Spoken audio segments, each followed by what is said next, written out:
أعوذ بالله من الشيطان الرجيم. بسم الله الرحمن الرحيم. وفاقی وزارت برائے مذہبی امور کی طرف سے جاری کردہ مکتوب کا اردو خلاصہ۔ دعوت اسلامی ایک غیر سیاسی پرامن سب سے بڑی مذہبی تحریک ہے جو کہ ملک اور بیرون ملک قرآن و سنت کے مطابق اسلام کا پیغام عام کرنے میں مصروف عمل ہے۔ یہ تحریک مکمل غیر سیاسی ہونے کے ساتھ ساتھ انتہا پسندی اور دہشت گردی سے پاک ہے۔ وفاقی وزارت برائے مذہبی امور اس تحریک کے نیکی کی دعوت عام کرنے کے انداز اور اس سے متعلق دیگر تمام امور سے مطمئن ہے۔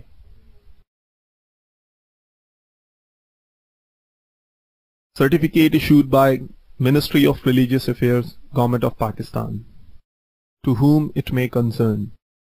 Dawat-e-Islami is the largest religious, non-political, propagational and peaceful movement of Quran and Sunnah in the country, working for propagation of the message of Holy Quran and Sunnah all over the country as well as abroad.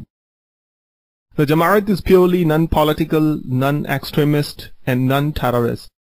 Therefore, Ministry of Religious Affairs is satisfactory on their propagation for Islam as well as other activities relates to religion.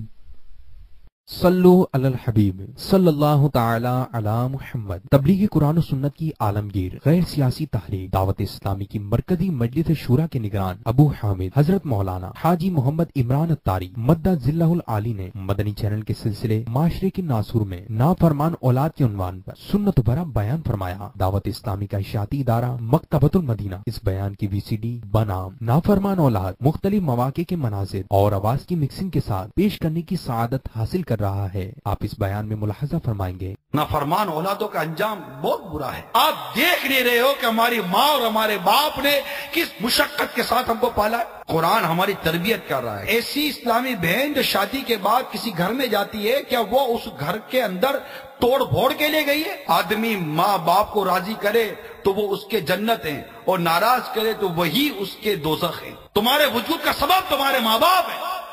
اگر ماں باپ ہی نہ ہوتے تو تم نہ ہوتے۔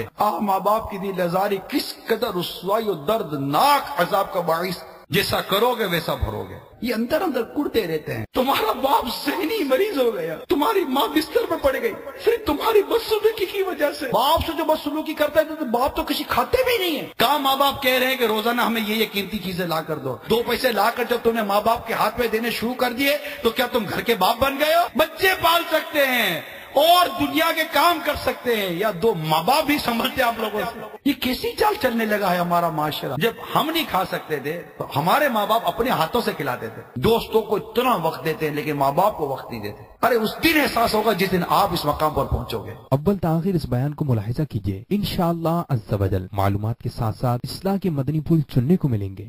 صلو علی الحبیب صلی اللہ تعالی علی محمد۔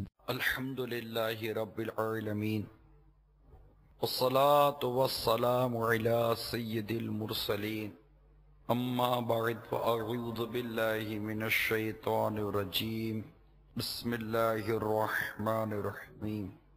الصلاة والسلام علیک یا رسول اللہ وعلی آلک واصحابک یا حبیب اللہ۔ الصلاة والسلام علیک یا نبی اللہ وعلی آلک واصحابک یا نور اللہ۔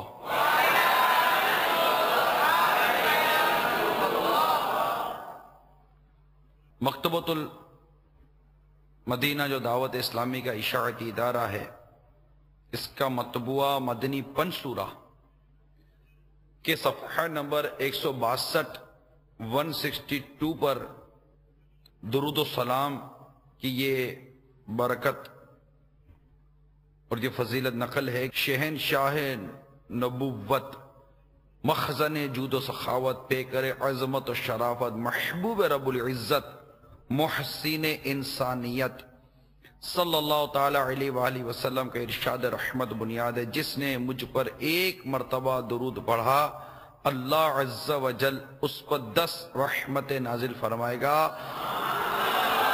اس کے 10 گناہ مٹا دے گا۔ صلو علی الحبیب صلی اللہ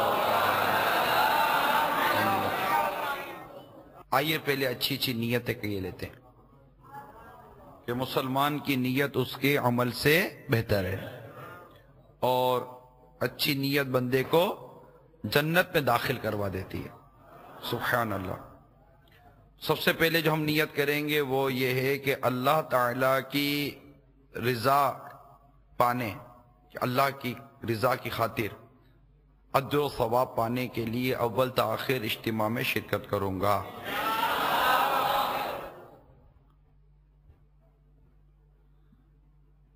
درس و بیان کی تعظیم کی نیت سے حتی الامکان 2 زانوں بیٹھوں گا، حسب حال عز و جل صلی اللہ تعالی علیہ وآلہ وسلم رضی اللہ تعالی عنہ اور رحمت اللہ تعالی علیہ کہوں گا۔ توبو اللہ کہا گیا تو استغفر اللہ کہوں گا، صلو علی الحبیب کہا گیا تو درود و سلام بھی پڑھوں گا۔ حتی الامکان نگاہ نیچی کیے توجہ کے ساتھ بیان میں شریک رہوں گا۔ اپنے لیے بھی نیتیں کی ہیں، مزید کیے لیتا ہوں۔ اعلی کلمت الحق کے لیے بیان کروں گا، یعنی اللہ کا کلمہ بلند کرنے کے لیے نیکی کی دعوت پیش کروں گا، برائی سے منع کروں گا انشاءاللہ عز و جل۔ والدین کی عزت، تعظیم اور محبت کو دل میں مزید بڑھانے کے لیے بیان کروں گا تاکہ اولاد یہ ماں باپ کی فرما بردار بنے۔ موقع ملا تو بیان کے بعد آگے بڑھ کر مسکرانے کی سنت ادا کرتے ہوئے انفرادی کوشش کروں گا۔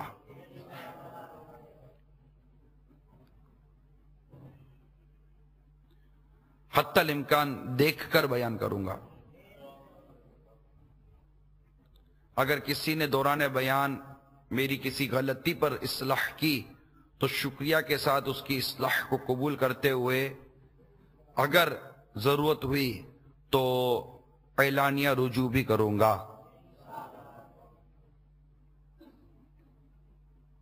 حسب موقع عز و جل صلی اللہ تعالی علیہ وسلم رضی اللہ تعالی عنہ رحمت اللہ تعالی علیہ کہوں گا۔ خیر خواہی امت کی نیت، اصلاح امت کی نیت کے ساتھ بیان کروں گا۔ صلو علی الحبیب۔ جیسا کہ آج کا موضوع ہمارا نافرمان اولاد ہے، چنانچہ منقول ہے کہ ایک ماں کا اکلوتا بیٹا تھا، اور اکلوتا بیٹا عموماً بڑی ہی آنکھوں کا تارا ہوتا ہے اور امیدوں کا مرکز بھی ہوتا ہے۔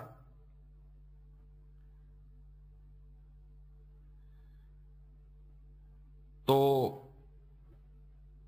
بڑی ہی جاں فشانی کے ساتھ، مشقتوں کے ساتھ، تکلیفوں کے ساتھ ماں نے اپنے اس اکلوتے بیٹے کی پرورش کی، اسے تعلیم و تربیت سے اپنے طریقے کے مطابق آراستہ کیا۔ بیٹا بڑا ہو گیا، اعلیٰ تعلیمی یافتہ بھی ہو گیا ان کے نزدیک۔ ماں کی خوشی کی انتہا نہ تھی کہ اس کا بیٹا بڑا ہو گیا، جوان ہو گیا، جو یہ چاہتی تھی اس کے حساب سے اس کی تعلیم بھی حاصل کر لی۔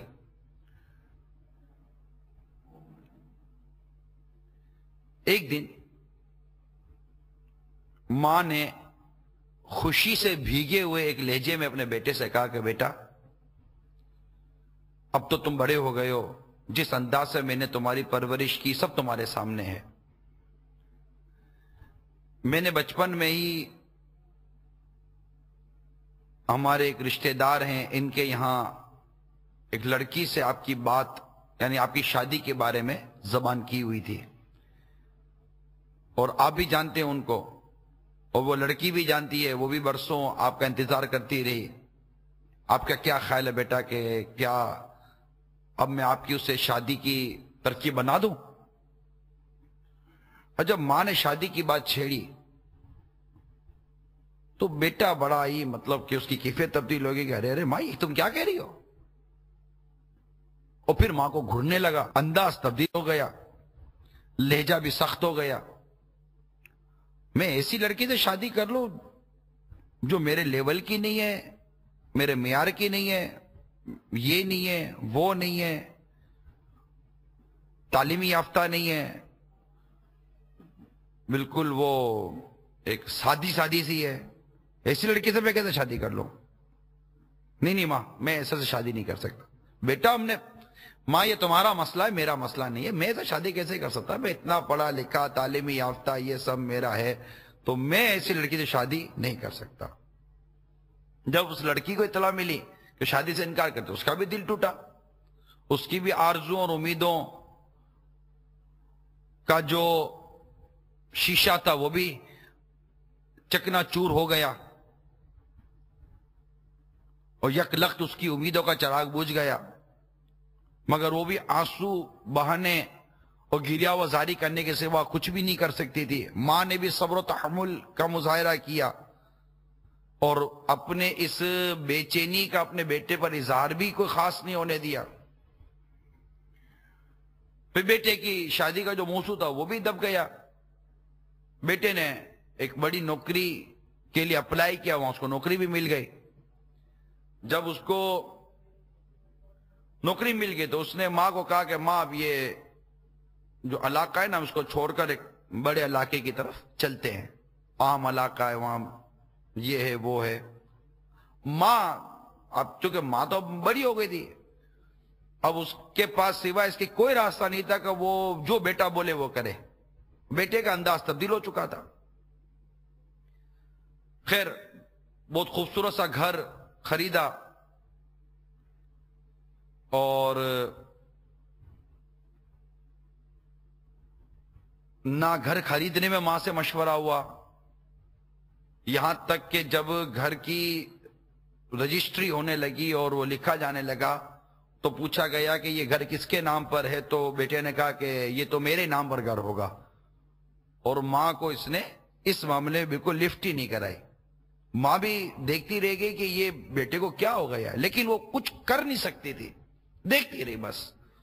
اب شہر کہ جس علاقے میں یہ رہتے تھے وہیں آتے جاتے ہوئے جو آج کل جیسے ماحول ہوتا ہے، لڑکا لڑکی کا آپس میں سامنا ہوتا ہے، یہ ہوتا ہے محلے میں اور فلاں جگہ پر، تو یوں اس کی بھی مطلب کہ اس طرح ہوئی، اور اس میں کئی معاملات بدنگاہی پر مبنی ہوتے، سب اس کو جانتے ہیں۔ مگر یہ سب ہوا اور اس نے ایک دن اپنی ماں کو کہا کہ وہ پڑوس میں ہمارے محلے کے اندر ہے، یہ لڑکی ہے، میں بھی اس کو پسند کرتا ہوں، یہ مجھے پسند کرتی ہے، کیا اچھا ہے کہ میری سے شادی ہو جائے۔